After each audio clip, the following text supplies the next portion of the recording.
नमस्कार, मी पद्मा रेसिपी मराठीमध्ये तुम्हा सर्वांचं खूप खूप स्वागत आहे।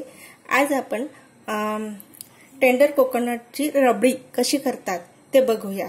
तर त्यासाठी आपल्याला काय साहित्य लागतं तर चला तर मग बघूया।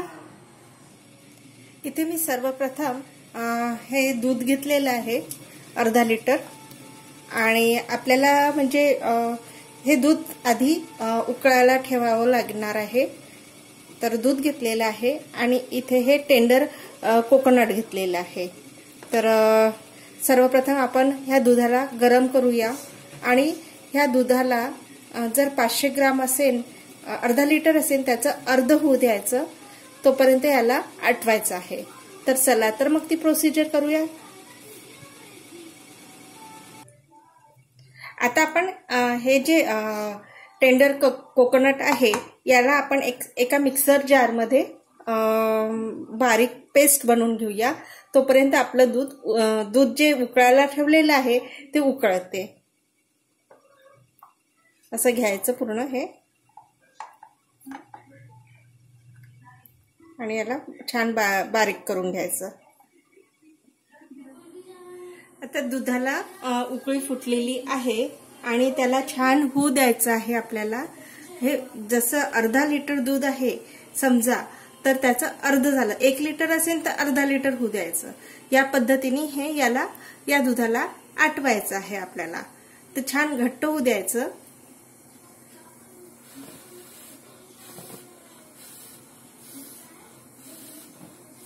याला थोडा वेळच लागतो आटवायला। फिरवत राहायचं चम्मचने आणि अर्ध होईपर्यंत याला आपण गॅसवरतीच ठेवायचं आहे। आता हे अर्ध्यापेक्षा पण अर्ध झालेलं आहे। आपण यामध्ये साखर टाकून घेऊया आणि त्याला आटवूया। आता साखर वितळलेली आहे। तर त्यामध्ये आपण 1 पॅकेट हे एव्हरीडेचं मिल्क पावडर त्यामध्ये टाकणार आहोत। आता आपण यामध्ये हे मिल्क पावडर टाकून घेऊया आणि फिरवायचं। पावडर टाकताना याला छान फिरवत राहायचं। अर्धी वाटी हे मिल्क पावडर होतं, छान फिरवून घ्यायचं याला।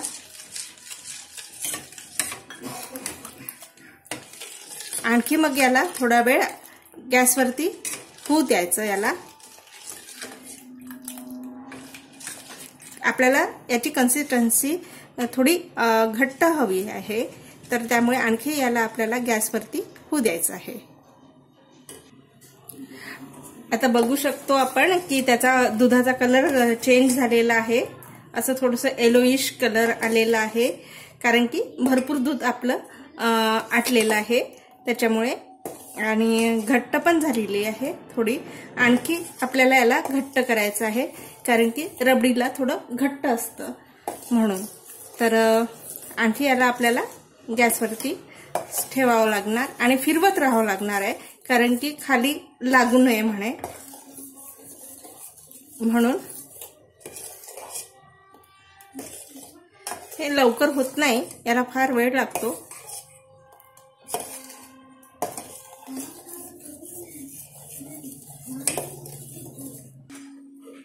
आता हे घट्ट झालेलं आहे। आता आपण याला गॅस बंद करूया आणि याला थोडं अगदी एकदम थंड नाही होऊ द्यायचं, थोडं अगदी थंड होऊ द्यायचं। तर गॅस बंद करूया आणि साईडला घेऊया, कारण की हे थंड म्हणजे जसं हे थंड होत जाईल तसं हे घट्ट होत जातं। आता एवढं घट्ट ठेवलेलं आपण, जसं हे थंड होईल म्हणजे होत जाईल, त्याचं टेम्परेचर कमी होत जाईल तसं तर ते घट्ट होत जाईल। तर थोडं थंड होऊ द्यायचं आपण याला।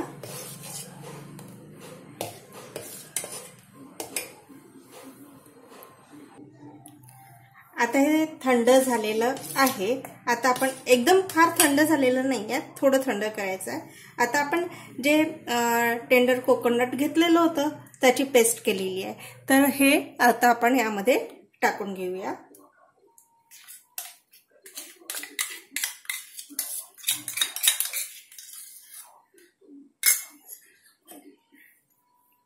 आणि याला मिक्स करून घ्यायचं.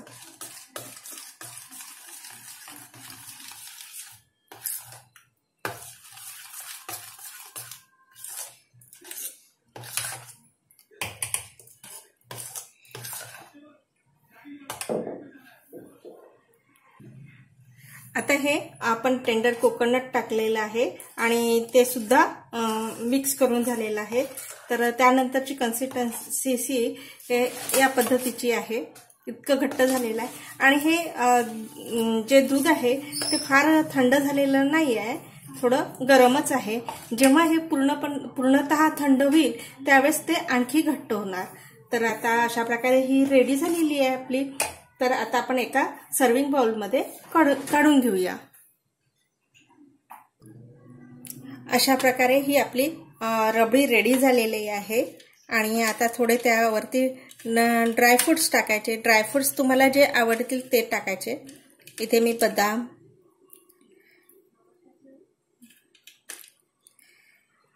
टाकते आहे. अशा प्रकारे ही आपली रबडी रेडी झालेली आहे. तुम्ही पण करून बघा. आणि याला थोडाफार वेळ लागतोच आहे, लवकर होत नाही, वेळ लागतो थोडा.